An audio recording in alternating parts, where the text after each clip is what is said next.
زین العابدین علیہ السلام، آپ کا اسم گرامی علی بن حسین، کنیت ابو محمد، ابو الحسن اور القبات زین العابدین اور سجاد علیہ السلام ہے۔ سیدنا امام زین العابدین علیہ السلام، سید الشہداء حضرت امام حسین علیہ السلام اور سیدہ شہر بانو سلام اللہ علیہا کے لخت جگر ہیں۔ سیدنا امام زین العابدین علیہ السلام 33 ہجری میں مدینہ منورہ میں پیدا ہوئے۔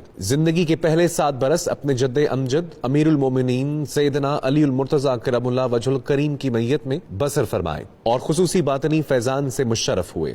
سیدنا امام زین العابدین علیہ السلام نے زندگی کا ایک طویل وقت والد گرامی سیدنا امام حسین علیہ السلام کے ساتھ بھی بسر فرمایا۔ سیدنا امام زین العابدین علیہ السلام علم حدیث کے ماہر اور انتہائی فصیح و بلیغ شخصیت کے مالک تھے۔ زہد و تقوی میں اعلیٰ مقام پر فائز تھے۔ آپ کو عبادت و ریاضت کی کثرت کی وجہ سے سید العابدین اور زین العابدین کے القابات سے پکارا جاتا ہے۔ ایک بار جب خانہ کعبہ طواف کے لیے تشریف لائے تو لوگوں نے شاندار استقبال کیا اور جس طرف رخ فرماتے لوگ راستہ بنا دیتے تھے۔ اس موقع پر عرب کے نامور شاعر فرزدق بھی وہاں موجود تھے۔ انہوں نے آپ کی شان میں شاندار قصیدہ لکھا جس کے ایک شعر کا ترجمہ یہ ہے کہ آپ وہ شخصیت ہیں جن کو حرم شریف اور حرم شریف کے در و دیوار بھی جانتے ہیں۔ آپ کے پاس اکثر علمی مجالس کا اہتمام کیا جاتا جن میں ہزاروں لوگ آپ کے ظاہری اور باطنی علوم سے مستفیض ہوتے۔ انتہائی سخی اور فیاض تھے، غرباء و مساکین اور سائلین کو خوب نوازتے۔ واقعہ کربلا کے موقع پر ظلم و استبداد کی جو خونی تاریخ رقم ہوئی، آپ علیہ السلام بیماری کے باوجود اپنے والد گرامی حضرت امام حسین علیہ السلام کے ساتھ موجود تھے